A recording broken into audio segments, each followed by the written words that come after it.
Hi, this is Kerry Artek with Wicked Stocks, bringing you another stock video analysis. This one, an update yet again on the S&P 500 SPDR ETF.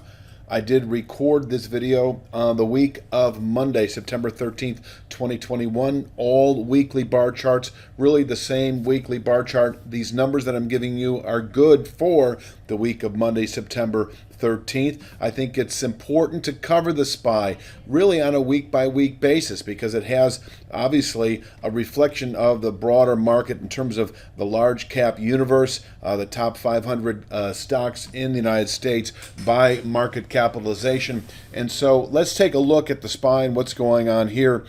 This is just a weekly chart going back a couple of years, and you can see if you've been following these videos, there is a rising trend line that's been held a few weeks ago, this week at 458.73, and below which, now that we've tested the trend line just a few weeks ago, the market is susceptible to falling back to what I consider to be midterm support at 436.05 this week and rising weekly. If we happen to test it this week, that can absorb selling through October trade.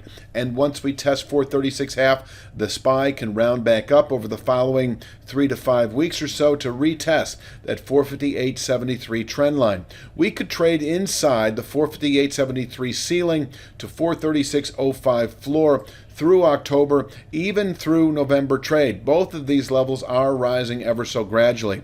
But if we close any week below 436.05, this week, for instance, below 436.05, it doesn't look likely at this juncture, but if we did, the market should continue south. It could actually accelerate. We could actually test 407.64 in as little as 2 to 3 weeks, perhaps. Could take 3 to 5 weeks. Could take less, but somewhere in there, I would say by the end of October, if we settle this week below 436.05, 407.64 becomes a 3 to 5 week objective where the SPY can bottom out through the balance of the year, and once tested within a month, 2 or 3, push onward and upward to new highs. Now, upward, if we happen to settle above the 458.73 trend line at the end of this week, and I don't see that happening either, but if we did, then longer-term bullish continuation.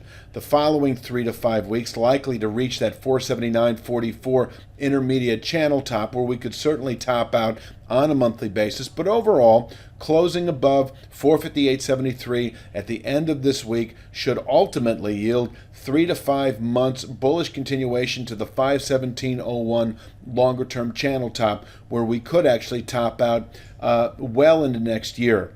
I think that pretty much summarizes this week's SPY analysis for the week of Monday, September 13th.